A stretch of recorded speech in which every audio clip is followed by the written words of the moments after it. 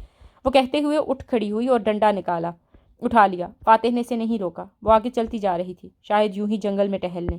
آپ کہاں جا رہی ہیں تالیہ؟ ایڈم فکر مندی سے پکارا تھا۔ اس وقت جنگل خطرناک ہوتا ہے۔ یہ جنگل نہیں، رین فارسٹ ہے۔ کیوں؟ ڈکشنری نہیں پڑھتے کیا؟ وہ بے نیازی سے آگے بڑھ گئی۔ ایڈم نے مٹھیاں بھینچ لیں۔ جب آپ واپس جائیں گے تو پہلا کام چیتالیوں کو پولیس کے حوالے کرنے کا کریں گے۔ وہ جو ایڈم کے تھیلے سے پتے نکال کے اس کا معائنہ کر رہا تھا دھیرے سے ہنس پڑا۔ وہ چوری چھوڑ چکی ہے ایڈم۔ ایڈم نے تڑپ کے اس کی طرف چہرہ موڑا۔ آپ کی اطلاع کے لیے وہ شہزادی تاشا سے بدلے کے طور پہ اس کا زیور چرانا چاہتی ہے۔ وہ اب بھی چوری کا ہی سوچ رہی ہے سر۔ ہم اس وقت ایک کرائسس میں ہیں ایڈم۔ آنکھ کی دوسری جانب وہ اکڑوں بیٹھا گھٹنوں کے گرد بازو لپیٹے سنجیدگی سے اسے دیکھتے ہوئے بولا، زندگی کے کچھ کرائسس جنگل کی مانند ہوتے ہیں اور جنگل میں صرف ایک سمت میں چلا جاتا ہے، ورنہ بھول بھلائیاں مار ڈالتی ہیں۔ تالیہ ان سے دور ڈنڈا زمین پر مارتی چلتی جا رہی تھی۔ مسکراہٹ غائب تھی، وہ اداس لگتی تھی۔ ہر انسان کرائسس میں مختلف طریقے سے رد عمل دیتا ہے۔ بعض دفعہ اپنے برے وقت کو کاٹنے کے لیے اسے لالچ کا سہارا لینا پڑتا ہے۔ وہ ایک درخت تلے جا ٹھہری اور گردن اٹھا کے اوپر دیکھنے لگی۔ انسان کو ایک فینٹیسی چاہیے ہوتی ہے، کچھ ایسا جس کی تکمیل اس کو متحرک رکھے۔ دنیا والوں کے نزدیک وہ فینٹیسی وہ ناممکن خواب بری چیز ہو سکتی ہے، لیکن جو انسان اس جنگل میں گھرا ہوتا ہے اس کے لیے واحد روشنی وہی فینٹیسی ہوتی ہے۔ اب وہ درختوں کے تنے سے سر ٹکائے کھڑی اوپر دیکھ رہی تھی، آنکھیں اداس تھی، ہاتھ دل پر رکھا تھا۔ تو اگر کبھی انسان صرف چلتے رہنے کی غرض سے کسی اچھوتی چیز کی خواہش دل میں زندہ رکھے، کوئی خواب، کوئی فینٹیسی جس کا انتظار، جس کے ملنے کی تمنا اسے امید دلائے، اس کے قدم مثبت سمت رکھتے رہے تو اٹس اوکے۔ کبھی کبھی خود کو تھوڑی دیر رعایت دے دینی چاہیے۔ تالیہ نے آنکھیں مود لی اور دھیمے سروں میں کوئی گیت سا گنگنانے لگی، اور کرائسس سے نکل آنے کے بعد وہ عجیب خواہش خود بھی غائب ہو جاتی ہے۔ اس لیے عجیب خواہشوں اور خواب پہ کبھی نادم نہیں ہونا چاہیے۔ ہم انسان ہیں اور یہ ہماری ضرورت ہے، اس لیے خود کو رعایت دے دیا کرو۔ اب وہ آنکھیں کھولے اوپر درختوں کے سروں کو دیکھتی گنگنا رہی تھی۔ ہاتھ ابھی تک دل پہ تھا۔ رہی تالیہ تو اگر اسے لگتا ہے کہ بہت سے زیور اسے خوشی دے سکتے ہیں تو اسے اس خیال میں جینے دو۔ اگر یہ خیال اسے جنگل سے باہر لانے میں کامیاب ہو جاتا ہے تو اٹس اوکے، مگر وہ مجھے اتنی باتیں سنا رہی ہے۔ الاؤ کے پار نیند دراز ایڈم خفا تھا۔ وہ صرف تمہیں تنگ کر رہی ہے، مگر کیوں؟ کیا اس کے پاس کرنے کو کچھ اور ہے؟ الاؤ کے پاس بیٹھے فاتح نے ابرو اٹھا کے پوچھا تو وہ چپ ہو گیا۔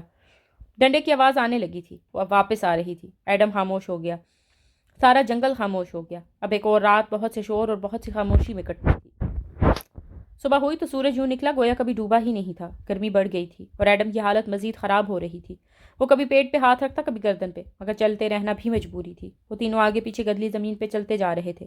ایڈم بار بار پیچھے رہ جاتا تو فاتح کو رکنا پڑتا۔ کیا تم کوئی دوا، کوئی بوٹی جانتے ہو جو تمہاری تکلیف رفع کر سکے؟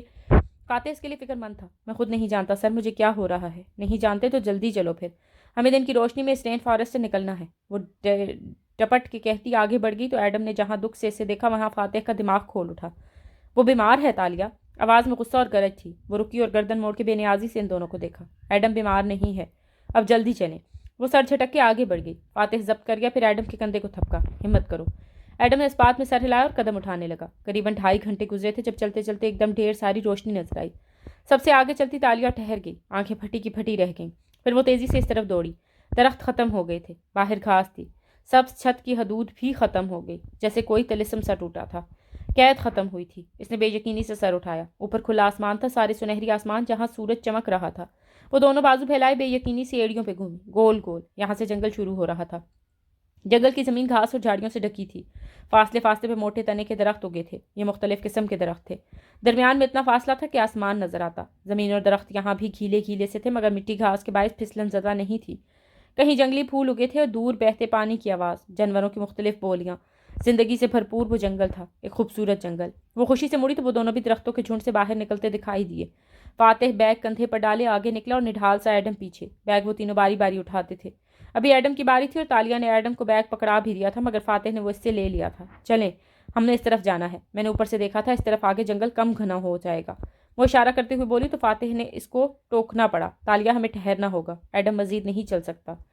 کیوں؟ وہ ایڈم کی طرف گھومی اور کمر پر ہاتھ رکھے سر سے پیر تک اسے دیکھا۔ کیونکہ اگر اس کی جگہ تم بیمار ہوتی تو بھی میں یہی کرتا، غلط کرتے، اور وہ کوئی بیمار نہیں ہے۔ اب چلیں، وہ رکھائی سے کہتی آگے بڑھی۔ میں چل سکتا ہوں سر، اٹس اوکے۔